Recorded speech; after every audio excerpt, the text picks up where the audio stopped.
Hello everyone, मैं विक्रम कुमार आप सभी का अपने यूट्यूब चैनल स्कूलर्स कॉन्सेप्ट के ऊपर स्वागत करता हूं। मोलिकुलर बायोलॉजी यूनिट से रिलेटेड आज हमारा 27वां लेक्चर है और आज का हमारा टॉपिक रहेगा ट्रांसलेशन इन प्रोकार्योट्स। अगर हम ट्रांसलेशन प्रोसेस की बात करें तो रेप्लिकेशन और ट्रांसक्रिप्शन की तरह इसके अंदर भी हमारे तीन मेजर स्टेप्स होते हैं। पहला होता है इनिशिएशन, सेकंड यहाँ पे इलोंगेशन और थर्ड होता है यहाँ पे टर्मिनेशन। अगर हम ट्रांसलेशन प्रोसेस की बात करें तो ट्रांसलेशन प्रोसेस हमारी क्या थी? Protein synthesis. और प्रोटीन सिंथेसिस किससे होते हैं? वो हमारे होते हैं अमीनो एसिड से, ठीक है, जिसमें हमारे मल्टीपल अमीनो एसिड मिलके एक पॉलीपेप्टाइड चेन की फॉर्मेशन करते हैं, पॉलीपेप्टाइड चेन, ठीक है। और ये जो हमारी पॉलीपेप्टाइड चेन होती है ये हमारे किसी एक पर्टिकुलर प्रोटीन को डिनोट करती है, ठीक है, उसको रिप्रेजेंट करेगी। तो अगर हम यहाँ पे ट्रांसलेशन प्रोसेस की बात करें तो उसके अंदर जो हमारा यहाँ पे इनिशिएशन स्टेज होती है उसके अंदर क्या होगा कि जो हमारा फर्स्ट अमीनो एसिड होगा, अब हमने यहाँ पे बताया ना कि हमारे यहाँ पे क्या बनती है, पॉलीपेप्टाइड चेन होगी जिसके अंदर हमारे मल्टीपल अमीनो एसिड होंगे। तो इनिशिएशन प्रोसेस के अंदर क्या होगा कि हमारा जो फर्स्ट अमीनो एसिड होगा वो हमारा ट्रांसलेशन प्रोसेस के अंदर एंट्री कर लेगा, ठीक है, यानी कि हमारा यहाँ पे फर्स्ट अमीनो एसिड आके बाइंड कर जाता है। देन उसके बाद अगर हम इलोंगेशन की बात करें तो इसके अंदर क्या होगा, जो हमारे बाकी के अमीनो एसिड होंगे, जो भी हमारी यहाँ पे पॉलीपेप्टाइड चेन बननी है वो हमारी सिंथेसाइज होगी, ठीक है। तो हमारी यहाँ पे एक पॉलीपेप्टाइड चेन बनेगी। उसके बाद क्या होगा कि ये जो हमारी पॉलीपेप्टाइड चेन है, जितनी भी हमें यहाँ पे प्रोटीन की रिक्वायरमेंट है या फिर हमारे जो रिक्वायरमेंट रहेगी अमीनो एसिड या फिर एक पॉलीपेप्टाइड चेन की, उसकी सिंथेसिस कंप्लीट होने के बाद उसका वहां पे स्टॉपेज होगा, ठीक है, यानी कि उसकी वहां पे टर्मिनेशन होगी। और उसी स्टेज को हम क्या कहते हैं? ट्रांसलेशन टर्मिनेशन, ठीक है। तो एक एक करके हम इन स्टेजेस के बारे में पढ़ते हैं। आज सिर्फ हम प्रोकार्योट्स के लिए ट्रांसलेशन की बात करेंगे। तो यहाँ पे अगर हम इनिशिएशन स्टेज की बात करते हैं इन प्रोकार्योट्स तो इसमें क्या होता है? During translation initiation 3 events must occur. The ribosome must be recruited to the mRNA, a charged tRNA must be placed into the P site of the ribosome and the ribosome must be precisely positioned over the start codon। अब जो हमारी initial stage होती है ना उसके अंदर हमारे क्या होते हैं? 3 मेजर इवेंट होते हैं। पहला यहाँ पे कौन सा होता है? Ribosome must be recruit to the mRNA। जो हमारा राइबोसोम होगा वो हमारा mRNA के ऊपर रिक्रूट हो जाना चाहिए। सेकंड क्या होगा? जो हमारा चार्ज tRNA है वो हमारा पी साइट के ऊपर, अब ये आगे हम देखेंगे कि जो हमारी पी साइट होती है वो क्या होती है। तो जो हमारा चार्ज tRNA होगा वो हमारा राइबोसोम की पी साइट के ऊपर रिक्रूट हो जाना चाहिए। देन उसके बाद क्या होना चाहिए कि जो हमारा राइबोसोम है वो हमारा प्रिसाइजली पोजीशन हो जाना चाहिए स्टार्ट कोडोन के ऊपर, ठीक है। तो देखते हैं हम यहाँ पे ये किस तरीके से होंगे जो हमारे ये 3 मेजर इवेंट होंगे। सबसे पहले यहाँ पे देखिए, prokaryotic mRNA are initially recruited to the small sub unit of the base pairing to the rRNA। अब इसमें क्या होता है कि जो हमारा प्रोकार्योटिक mRNA है वो हमारा सबसे पहले कहाँ पे रिक्रूट होता है? जो हमारे राइबोसोम की स्मॉल सब यूनिट होती है वहां पे, ठीक है। और उसमें भी वो क्या करेगा? जो rRNA होगा उसके साथ कॉम्प्लीमेंट्री बेस पेयरिंग शो करेगा।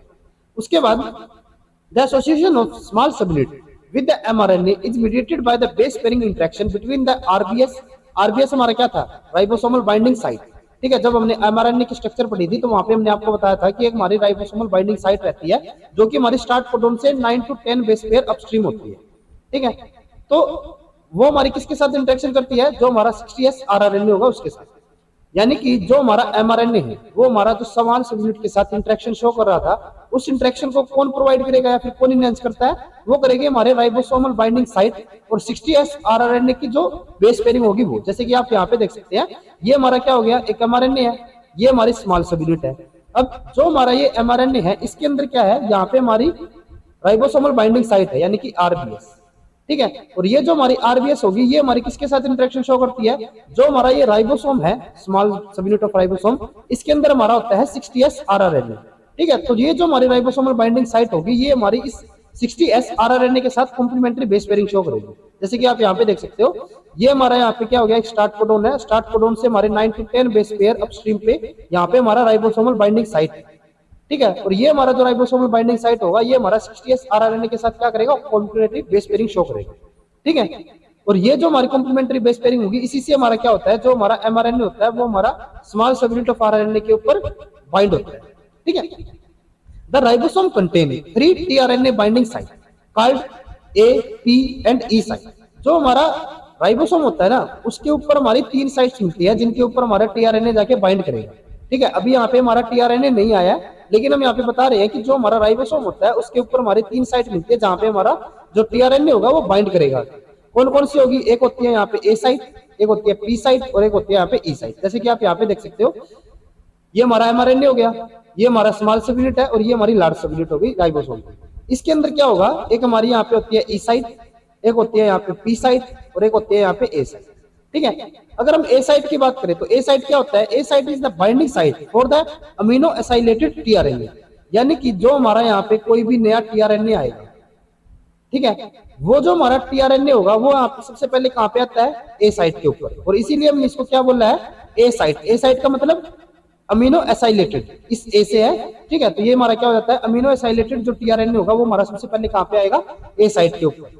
देन उसके बाद अगर हम पी साइट की बात करें तो ये क्या होती है, it is the binding site for the peptidyl tRNA, यानी कि यहाँ पे जैसे कि हमारा कोई टीआरएनए पहले से ही है, ठीक है, और उसके ऊपर हमारी कोई अमीनो एसिड की चेन है, ठीक है, ये हमारा कोई अमीनो एसिड हो गया, तो ये क्या करता है, ये जो हमारा यहाँ पे अमीनो एसिड होगा वो हमारा इस वाले टीआरएनए की जो अमीनो एसिड होगा उसके साथ पेयरिंग शो करेगा, ठीक है, और उनके बीच में जो पेप्टाइडल टीआरएनए की इंटरेक्शन होगी वो हमारे किसके ऊपर होती है, पी साइट के ऊपर, ठीक है।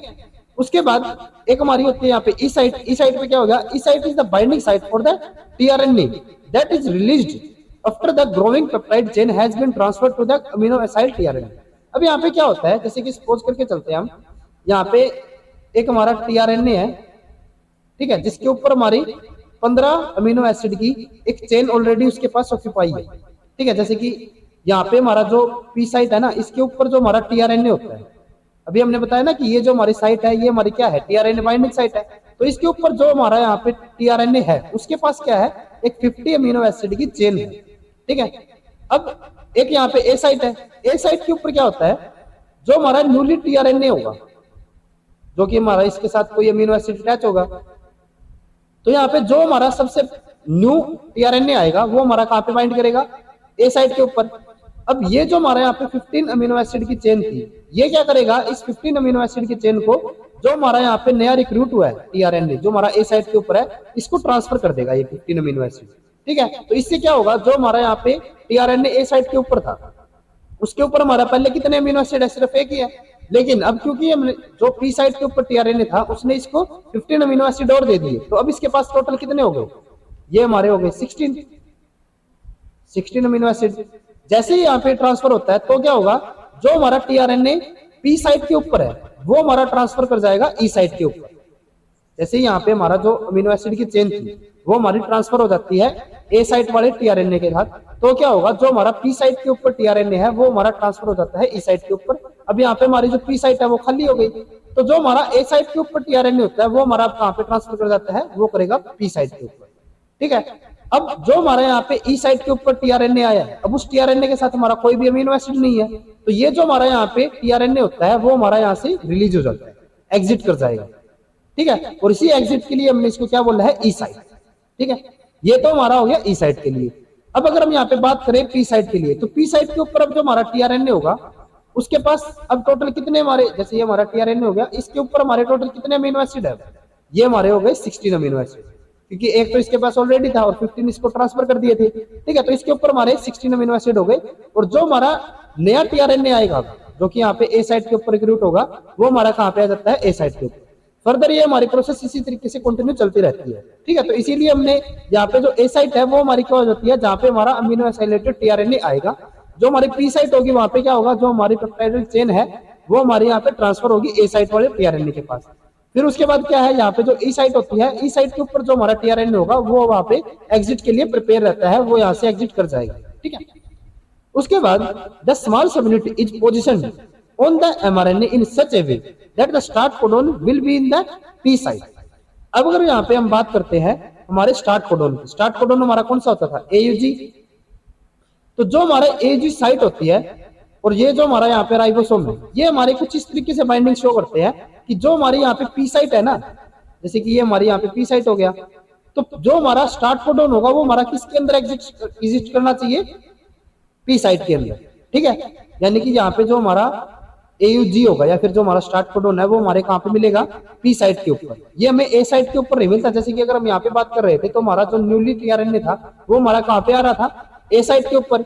लेकिन जब हमारे यहाँ पे ट्रांसलेशन स्टार्ट हो रही है, इनिशिएशन स्टेज में है, तो उसके अंदर क्या होता है कि जो हमारा फर्स्ट टीआरएनए आएगा वो हमारा डायरेक्टली कहाँ पे आता है, पी साइट के ऊपर, ठीक है। यानी कि यहाँ पे जो हमारा स्टार्ट कोडोन होगा वो हमारा स्टार्टिंग से हमें कहाँ पे मिलेगा, पी साइट के अंदर, ना कि हमें ए साइट के अंदर, ठीक है। तो ये चीज आपको याद में रखनी है कि जो हमारा स्टार्ट कोडोन होगा वो हमें पी साइट के अंदर मिलता है, ए साइट के अंदर वो नहीं मिलेगा।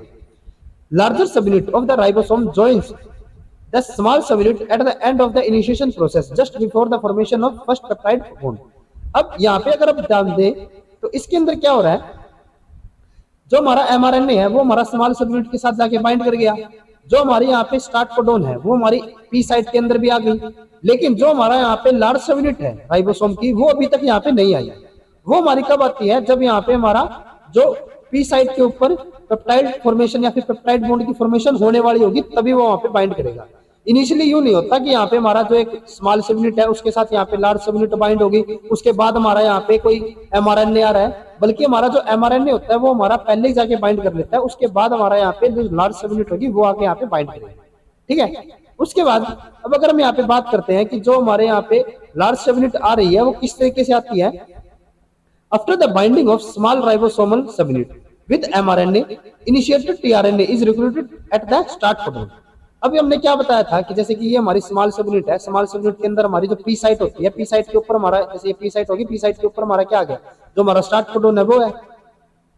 अब इसके बाद क्या होता है, अब क्योंकि यहाँ पे हमारा एक स्टार्ट कोडोन है, ठीक है, तो यहाँ पे हमारा क्या आएगा, जो हमारा टीआरएनए आएगा जिसके अंदर जो हमारे एंटी कोडोन होंगे वो किसके लिए रिकॉग्नाइज या फिर किसके साथ बेस पेयरिंग शो करेंगे, जो हमारा यहाँ पे स्टार्ट कोडोन है।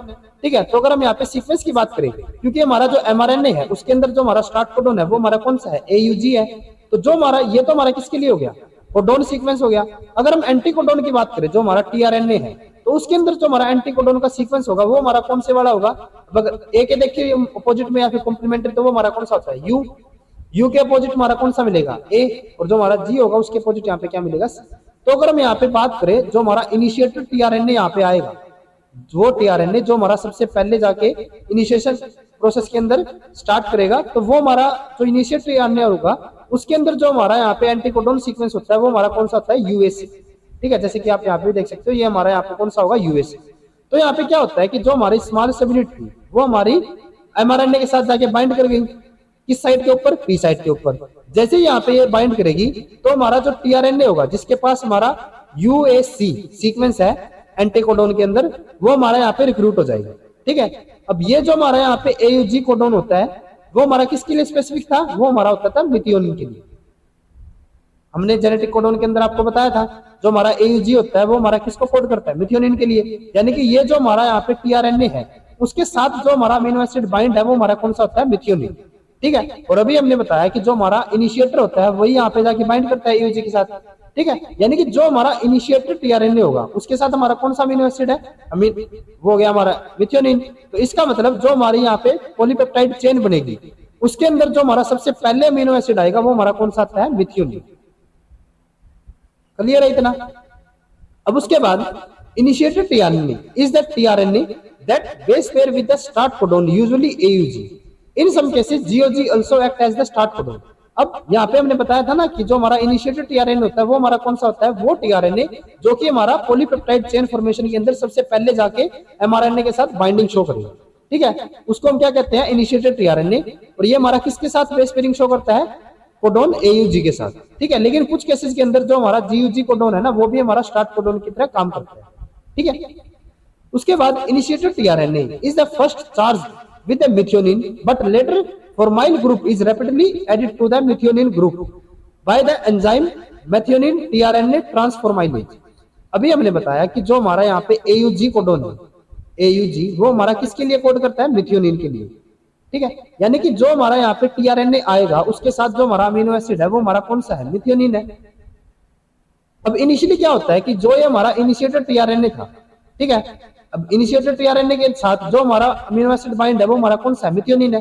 इनिशियली तो यहाँ पे हमारा मिथियोनिन जाके बाइंड हो जाता है, लेकिन बाद में क्या होता है कि जो हमारा ये मिथियोनिन है, अमीनो एसिड हमारा मिथियोनिन है, उसके साथ एक हमारा फॉर्माइल ग्रुप और ऐड हो जाता है। यहाँ पे क्या हो जाएगा, एक हमारा फॉर्माइल ग्रुप ऐड हो जाएगा, और वो हमारा कौन करवाता है, मिथियोनिन टीआरएनए ट्रांसफॉर्माइलेज। ठीक है, यानी कि जो ये हमारा अब टीआरएनए है, ठीक है, ये हमारा टीआरएनए हो गया, इनिशिएटेड टीआरएनए, इसके साथ जो हमारा यहाँ पे मिथियोनिन है वो हमारा किस फॉर्म में है, वो हमारा हो जाता है फॉर्माइल मिथियोनिन। ठीक है, उसके बाद so the initiated tRNA is coupled to the N formyl methionine and this tRNA is referred as the formyl methionine tRNA initiator formyl methionine. अब इसका मतलब क्या होगा, जैसे मैंने आपको पहले ही बताया था नोटेशन के लिए, ये हमारा कोई टीआरएनए है। अब क्योंकि ये हमारा एक इनिशिएटर की तरह काम कर रहा है, तो इसीलिए हमने इसको क्या रिप्रेजेंट किया यहाँ पे, टीआरएनए, इसके हमने यहाँ पे सबस्क्रिप्ट में लिख दिया आई। आई से क्या हो गया हमारा ये इनिशिएटर। उसके बाद जो हमारा यहाँ पे सुपरस्क्रिप्ट होता है, वो हमारा किसके लिए होता है कि ये जो हमारा टीआरएनए होगा वो किसके साथ बाइंड होना चाहिए, किस अमीनो एसिड के साथ। अब क्योंकि ये हमारा एक इनिशिएटर हो गया, तो इसके साथ हमारा कौन सा होना चाहिए, फॉर्माइल मिथियोनिन। तो इसीलिए हमने यहाँ पे इसके सुपरस्क्रिप्ट में क्या लिखा है, फॉर्माइल मिथियोनिन। अब ये जो हमारा फॉर्माइल मिथियोनिन है वो किसके साथ एक्चुअल में अटैच है, वो अटैच भी हमारा किसके साथ होगा, फॉर्माइल मिथियोनिन के साथ ही। ठीक है, तो इसीलिए हमने इसके जो प्रीफिक्स होगा वहां पे भी हमने क्या लिखा है, फॉर्माइल मिथियोनिन। ठीक है, तो ये जो हमारा यहाँ पे इनिशिएटर टीआरएनए है उसको हम इस फॉर्म में भी लिख सकते हैं।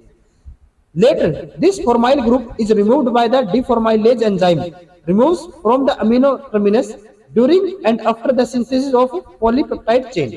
अब क्या होता है, जैसे कि अभी हम बता रहे थे कि जो हमारे यहाँ पॉलीपेप्टाइड चेन फॉर्मेशन होगी उसके अंदर क्या होगा, जो हमारा सबसे पहला अमीनो एसिड होगा वो हमारा कौन सा होता है, मिथियोनिन। अब क्योंकि जो हमारा मिथियोनिन है वो भी हमारा किस फॉर्म में है, फॉर्माइल मिथियोनिन की फॉर्म में है। तो यानी कि जो हमारा किसी भी चेन फॉर्मेशन के अंदर, क्योंकि हमारी जितनी भी पॉलीपेप्टाइड चेन फॉर्मेशन होगी उसके अंदर जो हमारा इनिशिएटर होगा, जो हमारा स्टार्ट कोडॉन होता है, वो तो हमारा एजी होगा। और एजी हमारा किसके लिए होता है, मिथियोनिन के लिए। यानी कि जो हमारा फर्स्ट होगा वो हमारा कौन सा होना चाहिए, मिथियोनिन होना चाहिए। उसके बाद हमारी यहाँ पे कोई पॉलीपेप्टाइड चेन होगी और ये हमारा जो मिथियोनिन है वो हमारा किस फॉर्म में है, फॉर्माइल मिथियोनिन। ठीक है, तो इसका मतलब क्या होना चाहिए कि हमारे जो प्रोकार्योट्स है, प्रोकार्योट्स के अंदर हमारे जितने भी पॉलीपेप्टाइड चेन होंगे या फिर जितने भी हमारे प्रोटीन्स होंगे उनके अंदर हमारा जो सबसे पहला जो अमीनो एसिड होगा वो हमारा कौन सा होना चाहिए, फॉर्माइल मिथियोनिन होना चाहिए। लेकिन एक्चुअल में ऐसा होता नहीं है। क्या होता है वहां पे कि जो हमारा यहाँ पे फॉर्माइल ग्रुप होता है उसको बाद में रिमूव कर दिया जाता है, किसके साथ, हमारा एक एंजाइम रहता है डिफॉर्माइलेज। ठीक है, वो क्या करता है, वो हमारा जो ये फॉर्माइल ग्रुप है उसको यहाँ से रिमूव कर देगा। ठीक है, जैसे हमने आपको बताया ना कि जो हमारा डिफॉर्माइलेज एंजाइम होगा वो क्या करेगा, जो हमारा यहाँ पे फॉर्माइल था मिथियोनिन के साथ, सिर्फ इस फॉर्माइल को यहाँ से रिमूव करेगा, मिथियोनिन को रिमूव नहीं करता। मिथियोनिन तो हमारा यहाँ पे यू का यू बना रहेगा, यहाँ पे जो हमारा फॉर्माइल ग्रुप था वो हमारा यहाँ से रिमूव हो जाता है। तो मैक्सिमम जो हमारे टीआरएनए रहते हैं, सॉरी मैक्सिमम जो हमारे प्रोटीन्स रहेंगे प्रोकार्योट्स के अंदर, तो उसके अंदर हमारा जो फर्स्ट अमीनो एसिड होगा वो हमारा कौन सा होता है, मिथियोनिन होता है। ठीक है, अब कुछ केसेस के अंदर क्या होता है, in many cases amino peptidase often remove the amino terminal methionine as well as one or two additional amino acid, so many prokaryotes protein do not have methionine as the first amino acid. अभी हम क्या कह रहे थे, क्योंकि हमारा जो start codon है वहीं से हमारी पॉलीपेप्टाइड चेन फॉर्मेशन स्टार्ट होनी थी और एयूजी जो था हमारा, या फिर जो हमारा स्टार्ट कोडॉन था वो हमारा मिथियोनिन के साथ था। ठीक है, और मिथियोनिन हमारा फॉर्माइल ग्रुप के साथ अटैच था। तो हमने क्या किया, जब हमारे यहाँ पे पॉलीपेप्टाइड चेन की फॉर्मेशन हो गई तो कुछ केसेस के अंदर तो क्या होगा, यहाँ से हमारा जो फॉर्माइल ग्रुप होगा वो हमारा यहाँ से रिमूव कर दिया जाता है, जिससे कि क्या होगा, जो हमारा यहाँ पे पॉलीपेप्टाइड चेन होगी उसके अंदर जो हमारा फर्स्ट अमीनो एसिड होगा वो हमारा कौन सा मिलता है, मिथियोनिन। लेकिन कुछ हमारे ऐसे भी केसेस रहते हैं जिसके अंदर हमारा यहाँ पे क्या काम करेगा, एक अमीनो पेप्टाइडेज एंजाइम काम करेगा। वो क्या करता है, जो यहाँ पे हमारा फर्स्ट मिथियोनिन ग्रुप है उसको तो यहाँ से रिमूव करेगा ही। ठीक है, उसके साथ जो इसके आगे के हमारे 2 या फिर 3 जो हमारे अमीनो एसिड हो गए उनको भी यहाँ से रिमूव कर देता है। इसका मतलब क्या रहेगा, क्योंकि हम यहाँ पे क्या बता रहे थे पहले कि जो हमारे यहाँ पे न्यूली सिंथेसाइज पॉलीपेप्टाइड चेन होगी उसके अंदर हमारा फर्स्ट अमीनो एसिड कौन सा होना चाहिए था, मिथियोनिन। ठीक है, या फिर हमारा क्या होना चाहिए था, फॉर्माइल मिथियोनिन। अब फॉर्माइल ग्रुप को रिमूव तो कौन कर दिया, जो हमारा डिफॉर्माइलेज एंजाइम है, और जो हमारा मिथियोनिन है उसको भी रिमूव कर दिया जाता है। उसको कौन करेगा, हमारा अमीनो पेप्टाइडेज। और वो ना केवल हमारा मिथियोनिन को रिमूव करता है बल्कि जो हमारे स्टार्टिंग के 1 और 2 एडिशनल अमीनो एसिड होंगे उनको भी यहाँ से रिमूव कर देता है। ठीक है, तो इसीलिए जो हमारे यहाँ पे मैक्सिमम हमें पॉलीपेप्टाइड चेन देखने को मिलती है उनके अंदर हमारा जो इनिशिएटर या फिर हमारा जो फर्स्ट अमीनो एसिड होगा वो हमें मिथियोनिन देखने को नहीं मिलती। ठीक है, उसके बाद factor involve in the prokaryotic translation initiation. अभी हम यहाँ पे क्या कर रहे थे, यहाँ पे हम इनिशिएशन प्रोसेस को बता रहे थे कि हमारे किस तरीके से इनिशिएशन होगी। अब उसके लिए हमारे कुछ फैक्टर्स यहाँ पे काम करते हैं, उनको हम क्या कहते हैं, ट्रांसलेशन इनिशिएशन फैक्टर। ठीक है, 3 initiation factors, IF1, IF2, IF3। IF का मतलब यहाँ पे क्या हो गया, इनिशिएशन फैक्टर, यानी कि इनिशिएशन फैक्टर 1, इनिशिएशन फैक्टर 2 और initiation factor 3 are important for the initiation of translation process in prokaryotes. जो हमारे प्रोकार्योट्स के अंदर ट्रांसलेशन इनिशिएशन होगा उसके अंदर हमारे कौन कौन से फैक्टर काम आएंगे, IF1, 2 एंड 3। IF1 क्या करता है, it binds to the A site of the small ribosome and prevent tRNA from binding to the A site. जो हमारा यहाँ पे IF1 होता है ना, वो हमारा कहाँ पे जाके बाइंड करता है, वो हमारा करेगा ए साइट के ऊपर, और वहां पे जाके क्या करेगा, जो हमारे टीआरएनए है। अब सबसे पहला हमारे यहाँ पे इनिशिएशन के अंदर हमने बताया था ना, हमारा यहाँ पे कौन सा टीआरएनए आता है, इनिशिएटेड टीआरएनए। तो जो हमारे यहाँ पे IF1 होता है वो क्या करता है, जो हमारे यहाँ पे इनिशिएटेड टीआरएनए आना है उसको ए साइट के ऊपर आने से रोकेगा या फिर उसको प्रिवेंट करेगा। अब हमने पहले तो क्या बताया था, जो हमारे न्यूली टीआरएनए आएंगे, अमीनो एसिड टीआरएनए आएंगे, वो हमारे किस साइट के ऊपर आते हैं, ए साइट के ऊपर। लेकिन हमने आपको ये भी बताया था जो हमारा स्टार्ट कोडॉन होता है वो हमें कहाँ पे देखने को मिलता है, पी साइट के अंदर, ठीक है, वो हमें यहाँ पे देखने को मिला पी साइट में। और जो हमारा यहाँ पे इनिशिएटेड टीआरएनए आता है वो हमारा कहाँ पे आना चाहिए, डायरेक्ट पी साइट के ऊपर ही आना चाहिए, क्योंकि ए साइट के ऊपर तो यहाँ पे हमारा कोई कोडॉन है ही नहीं, ठीक है, इसके साथ बाइंडिंग शो करने के लिए। तो इसीलिए जो हमारा इनिशिएटेड टीआरएनए आना चाहिए वो हमारा डायरेक्टली कहाँ पे रिक्रूट होता है, पी साइट के ऊपर, ठीक है। और उसी के लिए यहाँ पे क्या होता है, जो हमारा IF1 होगा वो हमारा ए साइट के ऊपर जाके बाइंड कर लेता है, और जो हमारा इनिशिएटेड टीआरएनए होगा उसकी यहाँ पे बाइंडिंग को प्रिवेंट करेगा, ठीक है। उसके बाद यहाँ पे सेकंड हमारा यहाँ पे फैक्टर होता है IF2। वो क्या होता है, it is a GTPase enzyme. अब GTPase एंजाइम का मतलब क्या होगा, ये हमारा जब GTP बाउंडेड फॉर्म में होगा तो ये एक्टिवेट हो जाएगा, और जब ये GTP फॉर्म में होगा तब ये हमारा इनएक्टिवेट हो जाएगा। ये क्या करता है, इट इंटरेक्ट विद द 3 की components, the small subunit IF1 and the charge initiated tRNA. अब जो हमारा IF2 होता है ना वो हमारा किस किस के साथ बाइंडिंग शो करता है या फिर इंटरेक्शन शो करता है, वो हमारा स्मॉल सबयूनिट के साथ भी करेगा, जो हमारा IF1 है उसके साथ भी करेगा, और जो हमारा चार्ज टीआरएनए है, जो हमारा इनिशिएटेड टीआरएनए आएगा, जैसे कि हमने यहाँ पे बताया ना हमारा यहाँ पे इनिशिएटेड टीआरएनए है, उसके साथ भी ये क्या करेगा, बाइंडिंग शो करेगा, ठीक है। यहाँ पे हमारे 3 मेजर कंपोनेंट थे, तो यहाँ पे आप जैसे देख सकते हो जो हमारा यहाँ पे IF2 है वो जाके हमारा सबसे पहले कहाँ पे बाइंड होता है, जो हमारे यहाँ पे इनिशिएशन फैक्टर 1 था, ठीक है, यानी कि जो हमारे यहाँ पे इनिशिएशन फैक्टर 1 बताया हमने उसके साथ इसने जाके क्या कर लिया, यहाँ पे बाइंडिंग शो कर दी। सेकंड ये क्या करता है, जो हमारा यहाँ पे स्मॉल सबयूनिट ऑफ राइबोसोम है उसके साथ भी यहाँ पे बाइंडिंग शो करेगा।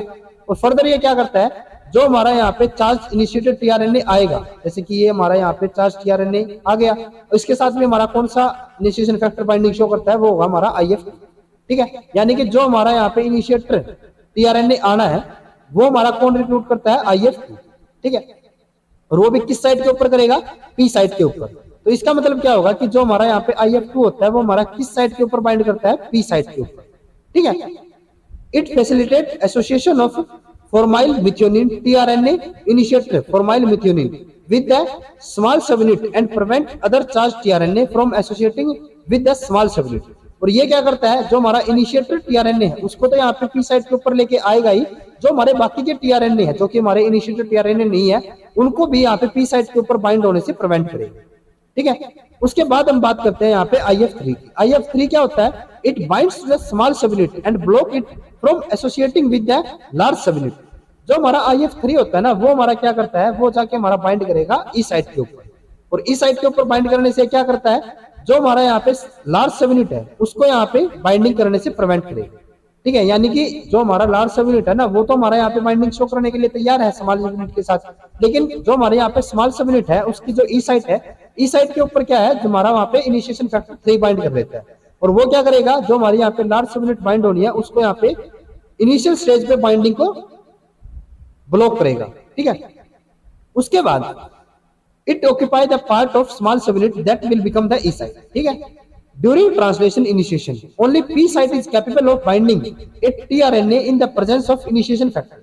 अभी हमने क्या बताया, जो हमारा यहाँ पे इनिशिएटर फैक्टर 1 होता है वो हमारा ए साइट के ऊपर बाइंड कर गया, जो हमारा इनिशिएटर फैक्टर 3 है वो हमारा ई साइट के ऊपर बाइंड कर गया। तो जो हमारा यहाँ पे इनिशिएटर फैक्टर 2 आता है वो इनिशियली हमारा किसके साथ बाइंड होता है, वो हमारा करता है इनिशिएशन फैक्टर 1 के साथ। तो जो हमारी यहाँ पे पी साइट होगी वो तो हमारी क्या है, यहाँ पे ब्लैंक है, ठीक है, एम्प्टी है ना, और उसके ऊपर जाके जो हमारा यहाँ पे टीआरएनए इनिशिएटर होगा वो हमारा यहाँ पे जाके बाइंड कर लेते हैं, ठीक है। और उसके अंदर हमारा कौन सा इनिशिएशन फैक्टर काम आएगा, IF2, ठीक है। उसके बाद after the binding of all 3 initiation factor the small ribosomal subunit is ready to bind with the tRNA and mRNA.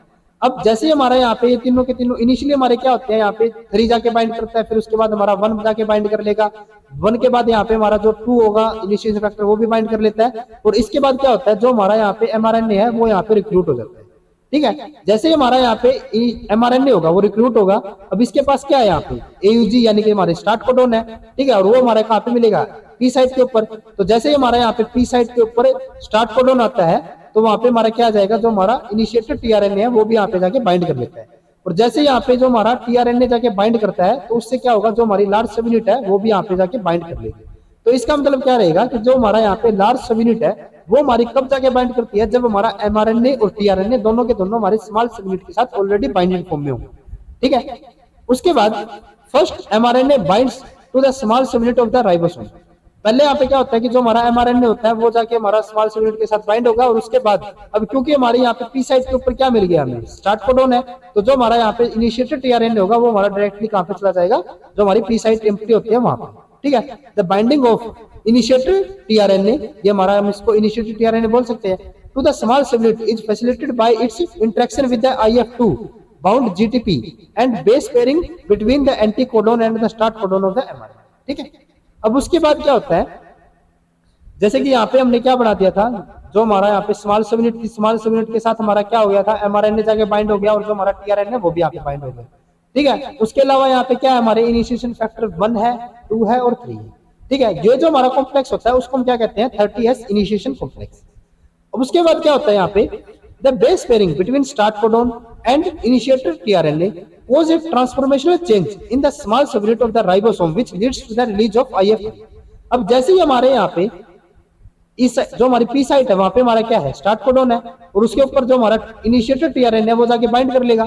अब जैसे ही हमारे यहाँ पे कोडोन और एंटी कोडोन, अब यहाँ पे कोडोन कौन सा हमारा स्टार्ट कोडोन है, और जो हमारा एंटी कोडोन है वो हमारा कौन सा है इनिशिएटेड टीआरएनए। अब जैसे यहाँ पे इन दोनों के बीच में बाइंडिंग होगी या फिर हमारी यहाँ पे कॉम्प्लीमेंट्री बेस पेयरिंग होगी, तो उससे क्या होता है, जो हमारे यहाँ पे स्मॉल सब यूनिट है ना उसके अंदर कुछ कन्फर्मेशनल चेंज आएंगे, ठीक है। और उस कन्फर्मेशनल चेंज की वजह से क्या होता है, जो हमारा यहाँ पे IF3 था वो हमारा यहाँ से रिलीज हो जाता है, ठीक है। तो जैसे ही हमारा यहाँ से IF3 रिलीज होगा, अभी हमने पीछे बताया कि जो हमारा IF3 था वो हमारा क्या कर रहा था, जो हमारी लार्ज सब यूनिट है उसको यहाँ पे बाइंडिंग होने से रोक रहा था। अब क्योंकि यहाँ से हमारा IF3 रिलीज हो गया, तो जहाँ पे जो हमारी लार्ज सब यूनिट होगी वो हमारी स्मॉल सब यूनिट के साथ जाके बाइंडिंग शो कर लेगी, ठीक है। तो इस तरीके से जो हमारा यहाँ पे राइबोसोमल कॉम्प्लेक्स है, यानी कि जो हमारे स्मॉल सब यूनिट और लार्ज सब यूनिट है वो दोनों एक दूसरे के साथ यहाँ पे बाइंड हो जाते हैं। After the release of IF3 the large sub unit binds to the small sub unit in the presence of IF1 IF2 mRNA and initiated tRNA. अब यहाँ से हमारा सिर्फ जो IF3 है वही हमारा यहाँ से रिलीज हुआ है, बाकी के जो हमारे यहाँ पे फैक्टर्स है वो तो अभी भी यहाँ पे बाइंड है, ठीक है। The binding of the large subunit stimulates the GTPase activity of IF2 GTP, which reduces the affinity for ribosomal and initiated tRNA, which leads to the release of IF2 GTP as well as IF1 from the ribosome। अब क्या होगा, initially हमारा यहाँ पे क्या हुआ, जो हमारा यहाँ पे इनिशिएशन फैक्टर 3 था वो हमारा यहाँ से रिलीज हो गया, क्योंकि यहाँ पे जो हमारा स्मॉल सब यूनिट है उसके अंदर कुछ कन्फर्मेशनल चेंज आए थे, जिससे क्या हो गया, जो हमारा IF3 है वो रिलीज हो गया था। और इसके रिलीज होने के बाद क्या हुआ, जो हमारा यहाँ पे लार्ज सब यूनिट है राइबोसोम की वो यहाँ पे जाके बाइंड हो गई। जैसे ही हमारे यहाँ पे लार्ज सब यूनिट बाइंड होती है तो उससे क्या होता है, जो हमारी ये लार्ज सब यूनिट है ना उसके पास एक हमारा सेंटर होता है जिसके पास GTPase एक्टिविटी होगी। जो ये GTPase एक्टिविटी होती है वो क्या करती है, GTP को हाइड्रोलाइज करके GTP में कन्वर्ट कर देती है।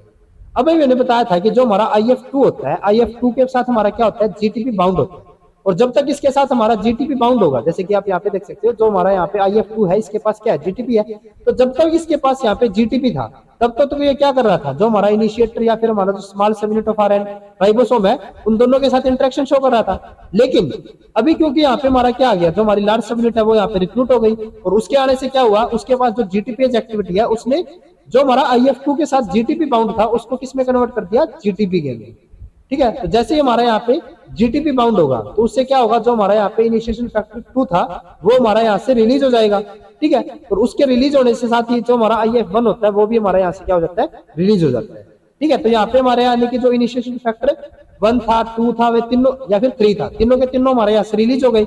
यहाँ पे बचेगा क्या, जो हमारा mRNA है वो और जो हमारा यहाँ पे tRNA है वो, ठीक है। क्योंकि जो tRNA है उसके साथ हमारा यहाँ पे क्या था, IF2 था, और जब यहाँ पे हमारा GTPase ने GTP को हाइड्रोलाइज करके GTP के अंदर कन्वर्ट कर दिया, तो यहाँ से हमारा सिर्फ IF2 रिलीज हुआ है, ना कि हमारा tRNA, ठीक है। तो ये जो हमारा यहाँ पे फाइनल प्रोडक्ट बनता है, जो हमारी यहाँ पे फाइनल स्ट्रक्चर होती है जिसके अंदर हमारा क्या है, स्मॉल 7 यूनिट भी है, लार्ज 7 यूनिट भी है, और जो हमारी पी साइट है उसके ऊपर हमारा इनिशिएटेड टीआरएनए है, और जो हमारी पी साइट है उसी के पास क्या है, स्टार्ट कोडॉन भी है। तो ये जो हमारा कॉम्प्लेक्स होता है इसको हम क्या कहते हैं, 70s इनिशिएशन कॉम्प्लेक्स। ठीक है, this leads to the formation of intact 70s ribosome assembled at the start site of the mRNA with the initiated tRNA in the P site and an empty A site। अब यहाँ पे क्या है कि जो हमारा यहाँ पे tRNA और जो हमारा स्टार्ट कोडॉन है वो हमारे कहाँ पे है, P साइट के ऊपर, और जो हमारी E साइट या फिर A साइट है वो दोनों की दोनों हमारी कैसी है, यहाँ पे एम्प्टी है। अब यहाँ पे आपको एक और चीज याद रखनी है कि जब हमारे यहाँ पे इनिशिएटर आया ना तो वो हमारा कहाँ पे आया, डायरेक्टली पी साइट के अंदर। ठीक है, और यही हमारा एक केस होता है जिसके अंदर हमारा जो नया टीआरएनए रिक्रूट होता है वो हमारा डायरेक्टली पी साइट के ऊपर चला जाएगा। नहीं तो अगर हम आगे देखेंगे जब हमारी इलोंगेशन प्रोसेस चलेगी तो उसके अंदर जो भी यहाँ पे हमारा टीआरएनए आएगा वो डायरेक्टली यहाँ पे कहाँ पे आता है, ए साइट के ऊपर, ना कि पी साइट के ऊपर। तो जब हमारा इनिशिएटेड टीआरएनए आ रहा है ना तो वही हमारा कहाँ पे जा सकता है, पी साइट के ऊपर, बाकी कोई भी नहीं जा सकता। ठीक है, उसके बाद अब हम बात करते हैं ट्रांसलेशन इलोंगेशन। ठीक है, यहाँ पे क्या हुआ, जो हमारा फर्स्ट टीआरएनए था यानी जो हमारा इनिशिएटेड टीआरएनए था वो हमारा स्टार्ट कोडॉन के साथ जाके बाइंड कर चुका है, इनिशिएटेड फैक्टर है जो हमारे वो यहाँ से रिलीज हो चुके हैं। तो अब यहाँ पे क्या होगा, जो हमारी इलोंगेशन स्टेज होगी वो हमारी स्टार्ट हो जाती है। Translation elongation step start with the assembly of the charge tRNA in the P site of the ribosome. जब भी यहाँ पे हमारा जो चार्ज टीआरएनए होगा वो हमारा पी साइट के ऊपर जाके राइबोसोम के साथ बाइंड कर लेगा, और जो हमारी लार्ज सब यूनिट है वो हमारी स्मॉल सब यूनिट के साथ बाइंड कर लेगी। तो वहां से हमारा क्या हो जाएगा, जो हमारा ट्रांसलेशन इलोंगेशन स्टेप होगा वो हमारा स्टार्ट हो जाता है। During elongation step 3 major event occur. जो हमारी इलोंगेशन स्टेज होती है ना उसके अंदर भी हमारे 3 मेजर इवेंट होते हैं। पहला क्या होता है, first correct amino acyl tRNA is loaded into the A site of the ribosome. अभी हमने बताया था कि जो हमारा यहाँ पे न्यू टीआरएनए या फिर जो हमारा न्यू अमीनो एसाइल टीआरएनए होगा वो हमारा कहाँ पे जाके बाइंड करता है, ए साइट के ऊपर। तो जो हमारा यहाँ पे इलोंगेशन स्टेप है उसके अंदर हमारा फर्स्ट इवेंट क्या होना चाहिए कि एक हमारा correct amino acyl tRNA. Correct amino acyl tRNA का मतलब है कि जैसे कि यहाँ पे अगर हम ए साइट के ऊपर बात करते हैं तो ए साइट के अंदर जैसे कि ये हमारा क्या हो गया, एमआरएनए है।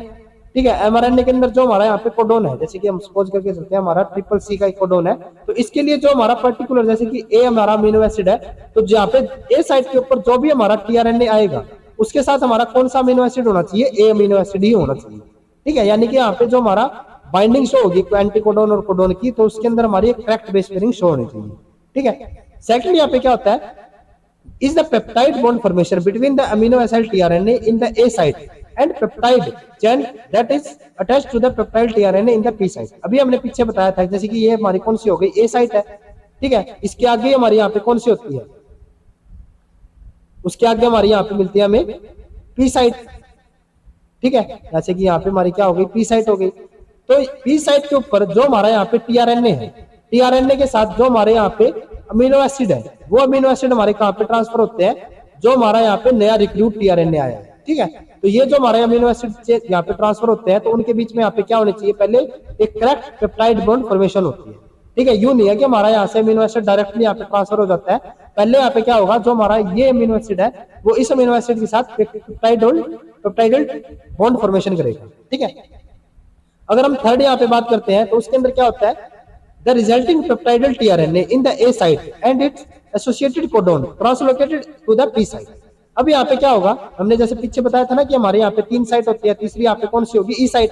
तो जैसे ही हमारा यहाँ पे जो अमीनो एसिड है वो हमारा ट्रांसफर हो जाता है A साइट वाले टीआरएनए के पास, तो उससे क्या होगा, ये हमारा जो P साइट के ऊपर टीआरएनए है वो हमारा ट्रांसफर कहाँ पे या फिर ट्रांसलोकेट कहाँ पे हो जाना चाहिए, E साइट के ऊपर। जो हमारा A साइट के ऊपर टीआरएनए है वो हमारा कहाँ पे ट्रांसलोकेट हो जाएगा, P साइट के ऊपर। और इसी स्टेप को हम क्या कहते हैं, ट्रांसलोकेशन, जिसके अंदर जो हमारी साइट्स है वो एक दूसरे के साथ यहाँ पे चेंज हो रही है। ठीक है, 2 auxiliary proteins EFTU and EFTS, ये हमारा यहाँ पे TS भी होता है, एक हमारा यहाँ पे G भी होता है, ये आप G मान सकते हो यहाँ पे। 2 auxiliary proteins EFTU and EFG known as elongation factor control the elongation step of the translation। जो हमारी elongation स्टेज चल रही है ना उसके अंदर हमारे जो 2 ऑक्सिलरी प्रोटीन्स काम आते हैं वे हमारे कौन कौन से होते हैं, EFTU और एक होता है हमारा यहाँ पे EFG। ठीक है, और EFG होता है ना उसकी एक्टिविटी को मेंटेन करने के लिए हमारा यहाँ पे क्या होता है, EFTS। ठीक है, तो EFTS यूं नहीं है कि हमारा कोई इलोंगेशन के अंदर काम ही नहीं आ रहा, काम जरूर आ रहा है, लेकिन वो हमारा किसके लिए काम आ रहा है, EFG के साथ। ठीक है, अभी हम यहाँ पे देखते हैं कि जो हमारी इलोंगेशन प्रोसेस होती है वो किस तरीके से रहती है। अभी हमने बताया कि एक हमारा इलोंगेशन फैक्टर कौन सा होता है, EFTU। ये क्या करता है, EFTU binds to the 3' end of the charged tRNA and bring it to the A site of the ribosome।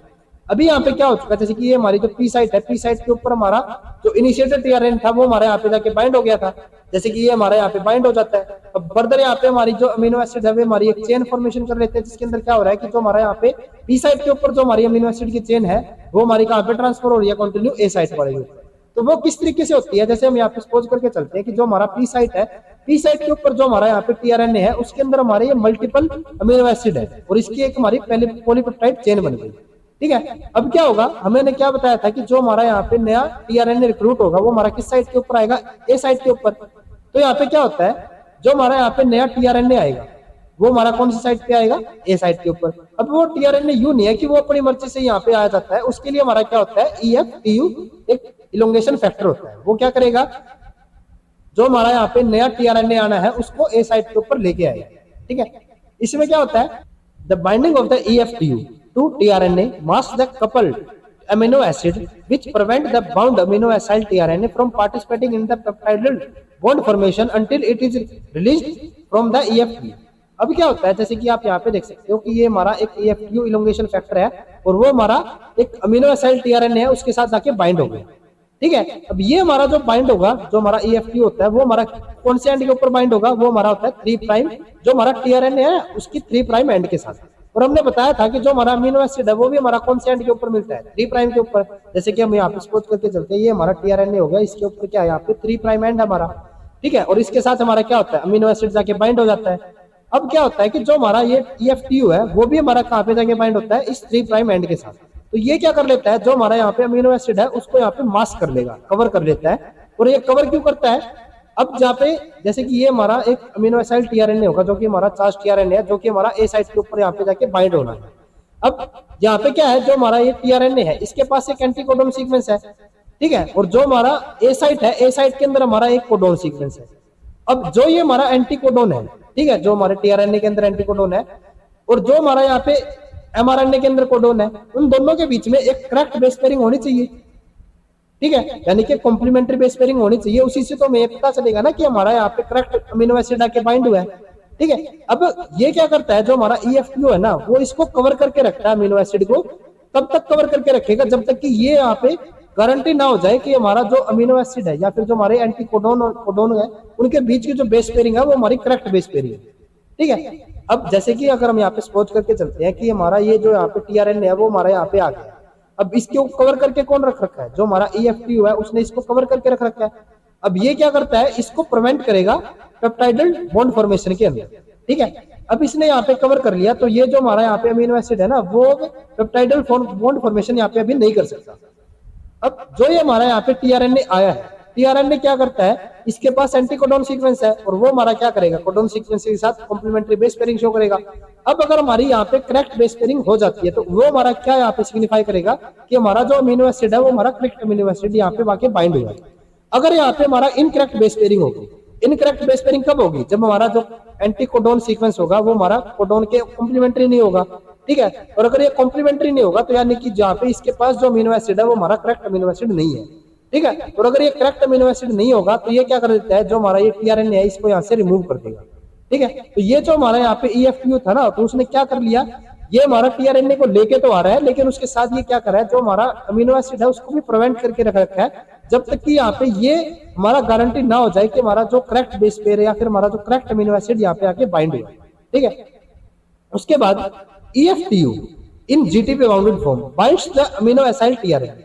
जब ये हमारा जो EFTU होता है ना वो हमारा GTP बाउंडेड फॉर्म में होगा तो ये क्या करता है, ये हमारा जो अमीनो एसाइल टीआरएनए है उसके साथ जाके बाइंड करता है। इन GTP bounded form EFTU have much less affinity for the amino acyl tRNA and release it. अब जो ये हमारा EFTU होता है ना, जब ये GTP की बाउंडेड फॉर्म में होगा तब तो ये क्या कर लेगा, जो हमारा अमीनो एसाइल टीआरएनए है उसके साथ हाई एफिनिटी शो करेगा, यानी कि इसके साथ बाउंड हो जाएगा। लेकिन जैसे ही हमारा ये GTP बाउंडेड फॉर्म में होगा, यानी कि जो ये हमारा यहाँ पे GTP है इसका हाइड्रोलिसिस होगा तो उससे क्या होता है, ये हमारा GTP बाउंडेड फॉर्म में होगा और जैसे ये GTP बाउंडेड फॉर्म में होगा तब हमारा जो EFTU है ना वो हमारा अमीनो एसाइल टीआरएनए के साथ लेस एफिनिटी शो करेगा। तो इसका मतलब क्या होगा, जब ये हमारा GTP बाउंडेड फॉर्म में हो जाएगा तो हमारा जो EFTU होगा वो हमारा यहाँ से रिलीज हो जाएगा। ठीक है, और रिलीज होने के साथ ही क्या होगा, जो हमारा इसके साथ अमीनो एसिड बाउंड है, अब क्योंकि हमारा यहाँ पे अमीनो एसिड, जैसे कि ये हमारा अमीनो एसिड है, अब जहाँ पे जो हमारा EFT जो कि इसको मास्क करके रख रहा था वो हमारा यहाँ से रिलीज हो गया, तो हमारा जो अमीनो एसिड है वो अब पॉलीपेप्टाइड चेन बॉन्ड फॉर्मेशन के अंदर आने के लिए तैयार हो जाता है। ठीक है, उसके बाद largest subunit of the ribosome have a factor binding centre which can hydrolyze GTP into GDP that is attached to the EFT।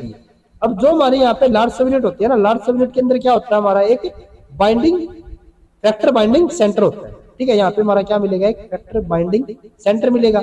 ये जो हमारा फैक्टर बाइंडिंग साइट होता है ना, ये हमारी क्या होती है, एक हाइड्रोलिसिस सेंटर होगा। ठीक है, ये क्या कर सकता है, जो हमारी जीटीपी बाउंडेड फॉर्म होती है ना, उसको जीडीपी के अंदर कन्वर्ट कर देता है, जीडीपी की हाइड्रोलिसिस। अब क्या होगा, जैसे ही हमारा यहाँ पे अमीनो एसिड टीआरएनए आया, उसके पास क्या है, ईएफटीयू है, जो कि हमारा जीटीपी बाउंडेड फॉर्म में है। जैसे ही यहाँ पे आएगा तो हमारा यहाँ पे फैक्टर बाइंडिंग सेंटर होगा, वो क्या कर देता है, जो हमारा ये जीटीपी है ना, इसको हाइड्रोलिसिस करके जीडीपी के अंदर कन्वर्ट कर देगा। ठीक है, और ये जैसे ही हमारा जीडीपी के अंदर कन्वर्ट होगा तो हमारा जो ये टीएफटीयू था वो यहाँ से रिलीज हो जाएगा, और जो हमारा अमीनो एसिड है वो हमारा पॉलीपेप्टाइड चेन फॉर्मेशन के लिए यहाँ पे तैयार हो जाता है। ठीक है, EFTU only interact with the factor binding center after tRNA enter A site and correct codon and anticodon match is made। अभी हमने यहाँ पे बताया था कि जो हमारा यहाँ पे EFTU है ना, वो हमारा रिलीज कब होगा, जब ये हमारा करेक्ट यहाँ पे एंटीकोडोन और कोडोन की बेस पेयरिंग होगी। जैसे यहाँ पे करेक्ट बेस पेयरिंग होगी तो ये क्या करेगा, जो हमारा ये जीटीपी है या फिर जो हमारा EFTU है वो हमारा किसके साथ इंटरेक्ट कर लेगा, जो हमारी फैक्टर बाइंडिंग सेंटर है उसके साथ। और जैसे ही हमारी फैक्टर बाइंडिंग सेंटर के साथ इंटरेक्शन करेगा तो जो हमारा यहाँ पे जीटीपी है वो हमारा जीटीपी के अंदर कन्वर्ट हो जाएगा, और जीटीपी से आने के बाद ये क्या हो जाएगा, यहाँ से रिलीज हो जाएगा। लेकिन इसके साथ इंटरेक्शन यानी कि जो हमारा EFTU है वो हमारा फैक्टर बाइंडिंग सेंटर के साथ यहाँ पे इंटरेक्शन कब शो करेगा, जब हमारे यहाँ पे करेक्ट एंटीकोडोन और कोडोन की बेस पेयरिंग होगी। अगर यहाँ पे इन दोनों के बीच में करेक्ट बेस पेयरिंग नहीं होती है, जैसे कि यहाँ पे upon correct anticodon and codon base pairing factor binding centre hydrolysis GTP which cause the release of EFTU from ribosome. लेकिन अगर यहाँ पे इनकरेक्ट एंटीकोडोन और कोडोन की बेस पेयरिंग होगी तो वहां पे क्या होगा, जो हमारा फैक्टर बाइंडिंग सेंटर है वो हमारा EFTU के साथ इंटरेक्शन नहीं शो कर पाता, जिससे कि वो उसका हाइड्रोलिसिस भी नहीं कर पाएगा। और अगर ये हाइड्रोलिसिस शो नहीं करेगा तो हमारा EFTU यहाँ से रिलीज नहीं होगा, तो जो हमारा इलोंगेशन स्टेप है वो हमारा यहाँ पे स्टार्ट नहीं होगा। और जो हमारा यहाँ पे, क्योंकि अब यहाँ पे क्या हो गया, हमारा जो कोडोन एंड एंटीकोडोन की बेस पेयरिंग है वो हमारी इनकरेक्ट हो गई, तो इसीलिए जो हमारा यहाँ पे टीआरएनए आके बाइंड हुआ है वो भी हमारा यहाँ से रिलीज हो जाता है। ठीक है, और जो हमारा करेक्ट यहाँ पे अमीनो एसिड होगा या फिर जो हमारा टीआरएनए होगा वो यहाँ पे करेक्ट अमीनो एसिड आके बाइंड कर देता है। ठीक है, अब उसके बाद अगर हम बात करते हैं करेक्ट कोडोन और एंटीकोडोन की पेयरिंग की, हमारा किस तरीके से इंश्योर कर सकते हैं। ठीक है, यानी कि एक तरीके से हमारा प्रूफ रीडिंग है कि जो हमारे कोडोन और एंटीकोडोन की पेयरिंग है वो हमारी एक प्रूफ रीड यानी कि करेक्ट उनके बीच में पेयरिंग है वो किस तरीके से हम इंश्योर कर सकते हैं। तो उसके लिए हमारे क्या होते हैं, 3 स्टेप्स रहते हैं या फिर हमारे 3 मैकेनिज्म होते हैं। सबसे पहले अगर हम मैकेनिज्म की बात करें तो वो हमारे किसके ऊपर डिपेंड होता है, 2 adjacent adenine residue in the 60S rRNA। जो हमारे 60S rRNA होता है उसके अंदर हमारे एक 2 एडजेसेंट एडेनिन रेजिड्यू मिलती है। ठीक है, ये क्या करते हैं, 2 adjacent adenine residue in the 60S rRNA component located with the A site in the small cell। अब जैसे कि आप यहाँ पे देख सकते हो कि जो हमारे ये 2 एडेनिन रेजिड्यू है, जैसे कि ये हमारे 2 एडेनिन रेजिड्यू है, ये हमारे कहाँ पे मिलते हैं, जो हमारे स्मॉल सब यूनिट है, स्मॉल सब यूनिट के अंदर जो हमारा 60S rRNA है उसके अंदर। ठीक है, ये क्या करते हैं, दीज बेसिस जो हमारे ये एडेनिन बेसिस है वे क्या करते हैं, form hydrogen bonds with the minor groove of each correct base pair formed between the anticodon and the first 2 base of the codon in the A site. अब ये क्या करते हैं, जैसे कि ये हमारे क्या हो गए 2 एडेनिन रेजिड्यू है, ये हमारे हाइड्रोजन बॉन्ड फॉर्मेशन करेंगे किसके साथ, जो हमारे यहाँ पे एंटीकोडोन है उनके साथ, और जो हमारे यहाँ पे कोडोन है उनके साथ। ठीक है, और वो भी कौन से वालों के साथ, जो हमारे यहाँ पे इनिशियल 2 हमारे बेसिस है ना उनके साथ। जैसे हमने यहाँ पे बताया ना कि हमारे हाइड्रोजन बॉन्ड किसके साथ फॉर्मेशन करेंगे, correct base pair formed between the anticodon and the first 2 base of the codon in the A site. यानी कि जो हमारे यहाँ पे एंटीकोडोन के जो हमारे तीनों बेसिस है, और जो हमारे यहाँ पे mRNA के अंदर जो हमारे कोडोन के 2 कोडोन जो हमारे 2 बेसिस है उनके साथ ये क्या करते हैं, यहाँ पे हाइड्रोजन बेस यहाँ पे बॉन्ड फॉर्मेशन करेंगे। Correct paired tRNA show a much lower rate of dissociation from the ribosome than do incorrectly paired tRNA, which is used to distinguish the correct and incorrect base pairing। अब क्या होता है, अगर यहाँ पे हमारा correct base pairing होगी तो यहाँ पे क्या हो जाएगा, हमारे यहाँ पे नॉर्मल प्रोसेस चलती रहेगी, ये हमारा यहाँ पे करेक्टली जाके बाइंड कर लेगा। लेकिन अगर यहाँ पे इनकरेक्ट पेयरिंग हो जाएगी तो क्या होगा, इनके बीच में यहाँ पे जो हमारे हाइड्रोजन बॉन्ड फॉर्मेशन होनी थी वो यहाँ पे नहीं बनेगी। और अगर यहाँ पे इनकरेक्ट हमारी हाइड्रोजन बॉन्डिंग होगी तो उससे क्या होगा, जो यहाँ पे हमारा टीआरएनए आके बाइंड हुआ है वो यहाँ से हमारा रिलीज हो जाता है। ठीक है, तो ये हमारा किसको इंश्योर करता है, कोडोन एंटीकोडोन बेस पेयरिंग। उसके बाद सेकंड हमारा यहाँ पे मैकेनिज्म होता है जीटीपीएज एक्टिविटी ऑफ ईएफटी। अभी हमने पीछे बताया था ना कि जो हमारा ईएफटी होता है वो उसके साथ हमारी क्या होती है, जीटीपीएज एक्टिविटी होती है, ठीक है, और वो हमारा जीटीपी से जीटीपी के अंदर कन्वर्ट होता है जब हमारी करेक्ट एंटीकोडोन और कोडोन की बेस पेयरिंग होगी।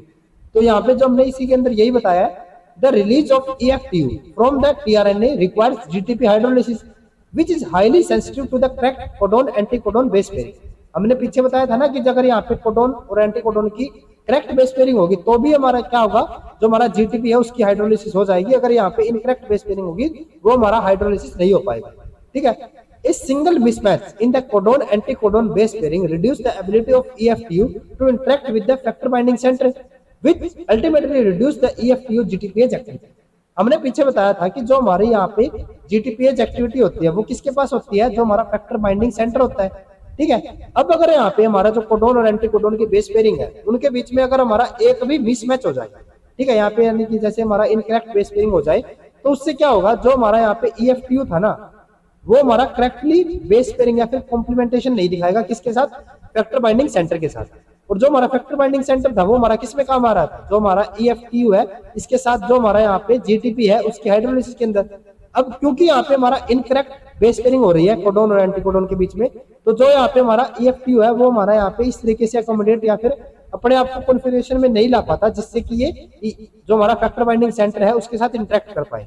और अगर ये इसके साथ इंटरेक्ट ही नहीं करेगा तो यानी कि जो हमारा ईएफटीयू के साथ जीटीपी है उसका हाइड्रोलिसिस नहीं होगा, और अगर हाइड्रोलिसिस ही नहीं होगा तो यानी कि जो हमारा यहाँ पे ईएफटीयू है वो हमारा यहाँ से रिलीज नहीं हो पाएगा, ठीक है। तो ये भी हमारा किसको इंश्योर करता है, कोडोन एंटीकोडोन की करेक्ट बेस पेयरिंग, ठीक है। This ensure the correct codon anticodon base pairing to the release EFTU from ribosome, ठीक है। देन उसके बाद थर्ड हमारा यहाँ पे स्टेप आता है या फिर मैकेनिज्म आता है अकोमोडेशन, ठीक है। ये हमारा किसको इंश्योर करने के लिए, जो हमारे यहाँ पे प्रूफ रीडिंग हो रही है ना उसी के लिए। तो हमने बताया था ना कि हमारे यहाँ पे 3 मैकेनिज्म होते हैं, तो हमारा यहाँ पे थर्ड मैकेनिज्म कौन सा आता है, अकोमोडेशन। इसके अंदर क्या होता है, when charge tRNA is first introduced into the A site in a complex with the EFTU GTP, its 3' end is distant from the site of peptide bond formation। अब क्या होता है, जैसे कि ये हमारा एक पी साइट के ऊपर ऑलरेडी बाउंडेड हमारा एक टीआरएनए था जिसके पास एक पॉलीपेप्टाइड चेन है, ठीक है। और जो हमारा यहाँ पे ए साइट के ऊपर, जैसे ये हमारी जो ए साइट है इसके ऊपर हमारा एक न्यूली टीआरएनए आएगा, ठीक है, जिसके पास एक हमारा अमीनो एसिड होगा। अब क्या होता है, जब हमारा ये जो टीआरएनए होगा, जो हमारा चार्ज टीआरएनए जो कि हमारा ए साइट के ऊपर आके यहाँ पे बाइंड करना है, तो इसीलिए हमारा किस फॉर्म में होता है, ईएफटीयू जीटीपी की फॉर्म में। अभी हमने जैसे बताया था, इसको लेके कौन आता है, जो हमारा ईएफटीयू होगा इलोंगेशन फैक्टर, वो इसको लेके आएगा और वो भी किस फॉर्म में, जीटीपी की फॉर्म में लेके आएगा। अब क्या होता है, जब ये इसको लेके आता है तो जो हमारा अमीनो एसिड है ना उसके जो हमारा 3' या फिर जो हमारा टीआरएनए है, ठीक है, जैसे ये हमारा टीआरएनए होगा तो टीआरएनए के साथ हमारा जो अमीनो एसिड अटैच होता है वो हमारा कौन से एंड के साथ होता है, 3' एंड के साथ। जैसे ये हमारा 3' एंड है तो इसके साथ हमारा क्या होगा, अमीनो एसिड यहाँ पे बाइंड होता है। अब जब हमारा ये रिक्रूट होता है इनिशियली, तो इसका जो 3' एंड होता है ना, जैसे कि ये हमारा टीआरएनए हो गया, तो जो इसका 3' एंड है ना वो हमारा किस तरफ है, इसके अपोजिट तरफ। जैसे कि यहाँ पे अगर हम देखें तो ये हमारा क्या था, पी साइड के ऊपर टीआरएनए है, इसके यहाँ पे क्या है, जो हमारा यहाँ पे पॉलीपेप्टाइड चेन है वो हमारा 3' के साथ बाइंड है, और वो हमारा किस तरफ है, जहाँ पे हमारा ए साइट है ना उस तरफ, ठीक है। अगर हम यहाँ पे देखें तो वो इस तरफ है ना कि इस तरफ में। तो ये हमारा प्रॉपरली इस तरीके से यहाँ पे डिजाइन है कि ये जो हमारा नेक्स्ट यहाँ पे पॉलीपेप्टाइड आएगा या फिर जो हमारा टीआरएनए आएगा उसके साथ जो अमीनो एसिड होगा उसके साथ ये प्रॉपरली पेप्टाइड बॉन्ड फॉर्मेशन कर सके। लेकिन जो हमारा यहाँ पे न्यूली टीआरएनए आया है उसके तो यहाँ पे नखरे अलग है, वो क्या कर रहा है, यहाँ पे आके तो गया, ठीक है, लेकिन जो इसका यहाँ पे 3' एंड है ना वो हमारा किस तरफ है, अपोजिट एंड है, ठीक है, यानी कि इससे वो मुंह फेर के इस तरफ बैठा है। अब क्या होता है कि जब ये हमारा यहाँ पे करेक्ट बेस पेयरिंग हो जाएगी, जैसे कि यहाँ पे हमने बताया है, therefore to participate efficiently in the peptide interface reaction, जो यहाँ पे हमारी जो पेप्टाइड चेन है उसका यहाँ पे ट्रांसफर होना है, उसके लिए क्या होना चाहिए, the tRNA must rotate into the peptidyl transference centre of the large subunit in a process called accommodation. तो ये जो हमारा यहाँ पे टीआरएनए आके बाइंड हुआ है ना, जैसे ये हमारा यहाँ पे टीआरएनए बाइंड हुआ है तो इसका जो 3' एंड है उसके साथ हमारा एक क्या है, यहाँ अमीनो एसिड है, तो ये जो हमारा टीआरएनए है वो हमारा क्या हो जाना चाहिए, यहाँ पे रोटेट होना चाहिए। रोटेशन में क्या होना चाहिए कि जो हमारा यहाँ पे 3' एंड जो पहले इससे अपोजिट था, यानी कि ये जो इससे मुंह फेर के बैठा था इस तरफ, ये हमारा क्या हो जाएगा अकोमोडेशन से, ये हमारा जो पॉलीपेप्टाइड चेन है उसी की तरफ मुंह कर लेगा, यानी कि जो हमारी पी साइट है उसकी तरफ, ठीक है। और इसकी तरफ मूव करने से क्या हो जाएगा, अब ये यहाँ पे हमारा जो पॉलीपेप्टाइड ट्रांसफरेज एक्शन होना है वो हमारा यहाँ पे कॉम्प्लीमेंट्री हो सकता है। जैसे कि अगर हम यहाँ पे देखें कि अगर हमारा यहाँ जो अमीनो एसिड है वो अगर हमारा इस तरफ होगा तो यहाँ पे क्या हो जाएगा, जो हमारा पेप्टाइड ट्रांसफरेज रिएक्शन है वो हमारी कंप्लीट हो जाएगी। लेकिन अगर हमारा ये इसी तरफ यहाँ पे रहा तो यहाँ पे हमारा जो पेप्टाइड ट्रांसफरेज रिएक्शन है वो हमारी नहीं हो पाएगी। तो यानी कि ये जो हमारे यहाँ पे चेन है पॉलीपेप्टाइड चेन वो हमारी यहाँ पे इसके पास ट्रांसफर नहीं हो पाती। ठीक है, यानी कि अगर यहाँ पे क्रैक्ट या फिर हमारी जो पॉलीपेप्टाइड चेन है उसकी फॉर्मेशन अगर होनी है तो यानी कि इनके बीच में यहाँ पे क्या होना चाहिए, जो हमारा ए साइड के ऊपर टीआरएनए आएगा उसकी रोटेशन होनी चाहिए। और जो ये रोटेशन होती है ना वो हमारी 70 डिग्री ही रहती है। तो यहाँ पे क्या होना चाहिए, जो हमारा टीआरएनए आया है ए साइड के ऊपर उसकी रोटेशन होनी चाहिए और वो भी 70 डिग्री होनी चाहिए। अब उसको हम क्या कहते हैं, अकोमोडेशन। और जो ये अकोमोडेशन है ना वो हमारी किसके ऊपर डिपेंड रहती है, वो हमारी होती है करेक्ट एंटीकोडोन और कोडोन की बेस पेयरिंग के ऊपर। Incorrectly paired tRNA frequently dissociate from the ribosomal during accommodation। अब क्या होता है कि अगर हमारी यहाँ पे कोडोन और एंटीकोडोन की इनकरेक्ट बेस पेयरिंग होगी तो जब यहाँ अकोमोडेशन हो रहा है तो हमारा यहाँ पे जो टीआरएनए है जिसके पास की हमारा इनकरेक्ट अमीनो एसिड है, ठीक है, इनकरेक्ट अमीनो एसिड का मतलब क्या होगा, क्योंकि यहाँ पे हमारी कॉम्प्लीमेंट्री बेस पेयरिंग शो नहीं हो रही। तो अगर हम यहाँ पे देखिए कि हमारी जो एंटीकोडोन और कोडोन की बेस पेयरिंग है वो हमारी करेक्टली नहीं हो रही, तो यानी कि हमारा यहाँ पे जो अमीनो एसिड है वो भी हमारा इनकरेक्ट है। और अगर हमारे यहाँ पे इनकरेक्ट बेस अमीनो एसिड है यानी कि यहाँ पे जो हमारी कोडोन और एंटीकोडोन की बेस पेयरिंग है वो हमारी करेक्ट नहीं है, तो जब हमारे यहाँ पे अकोमोडेशन होता है तो अकोमोडेशन के टाइप में क्या होता है, जो हमारा ये टीआरएनए है ना वो यहाँ से रिलीज हो जाता है।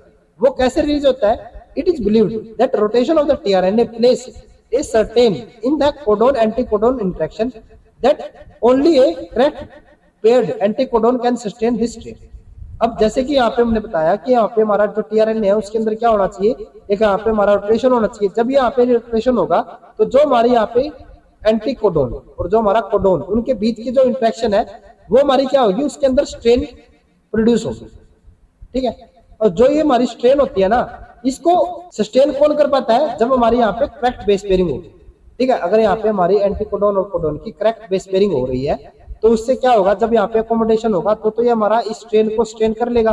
ठीक है, यानी कि यहाँ पे सर्वाइव कर लेगा, क्योंकि यहाँ पे जो बॉन्ड फॉर्मेशन हो रही है यानी कि जो इनके बीच के कॉम्प्लीमेंट्री बेस पेयरिंग है वो हमारी परफेक्ट है। ठीक है, इसीलिए यहाँ पे जो इनके बॉन्ड को ब्रेक करने के लिए जो स्ट्रेन होना चाहिए वो हमारा हाई एनर्जी का होना चाहिए।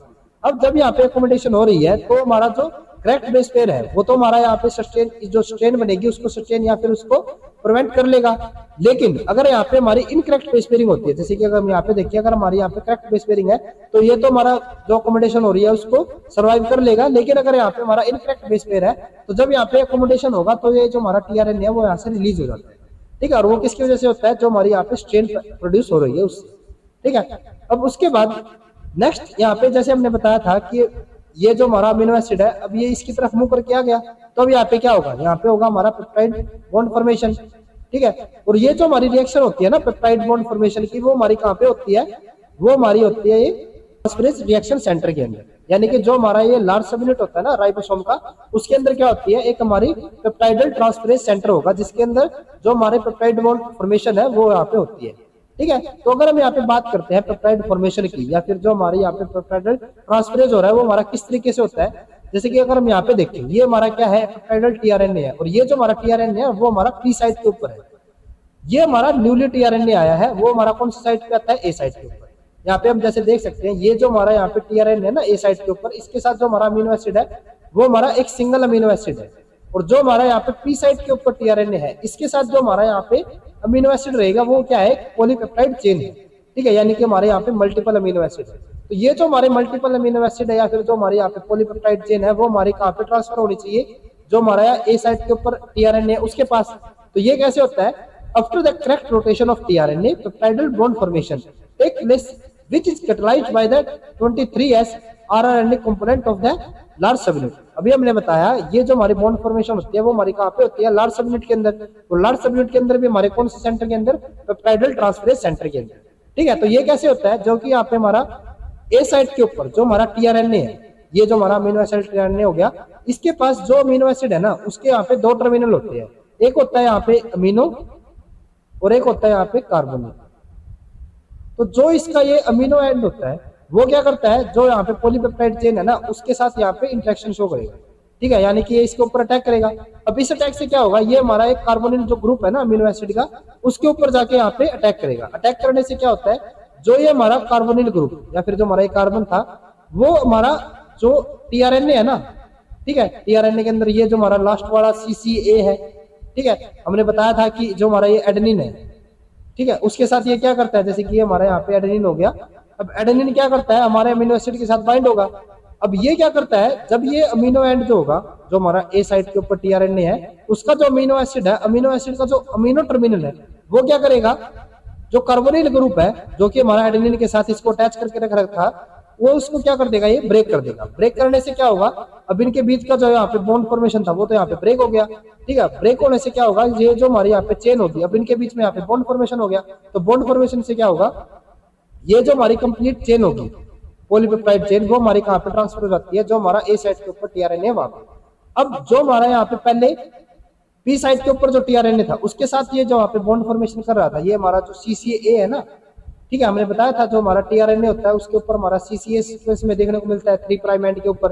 तो ये जो हमारा यहाँ पे एडेनिन ना, वो हमारा इस ए को रिप्रेजेंट कर रहा है, ठीक है। तो ये यहाँ पे इनके बीच का बॉन्ड फॉर्मेशन यहाँ पे ब्रेक हो गया, तो जिससे कि हमारा जो ये पूरी पॉलीपेप्टाइड चेन है वो हमारी यहाँ पे ट्रांसफर हो जाती है ए साइड के ऊपर जो हमारा टीआरएनए उसके साथ, ठीक है। तो आज के लेक्चर में बस इतना ही। इसके बाद के जो हमारे स्टेप्स होंगे, जैसे कि अभी हमने यहाँ पे क्या बताया, जो हमारा यहाँ पे पेप्टाइड बॉन्ड फॉर्मेशन है या फिर जो हमारा यहाँ पे टीआरएनए है, वो हमारा यहाँ पे क्या हो गया, जो ए साइड के ऊपर जो हमारा टीआरएनए है उसके पास ये पॉलीपेप्टाइड चेन की ट्रांसफर हो गया, ठीक है। तो उसके बाद हमने बताया था कि यहाँ पे क्या होता है, ट्रांसलोकेशन प्रोसेस होती है। ट्रांसलोकेशन के अंदर क्या होगा, जो हमारा ये पी साइड के ऊपर टीआरएनए है वो हमारा ई साइड के ऊपर चला जाएगा, और जो हमारा ए साइड के ऊपर टीआरएनए है वो हमारा कहाँ पे चला जाता है, पी साइड के ऊपर। वो उस प्रोसेस को हम क्या कहते हैं, ट्रांसलोकेशन।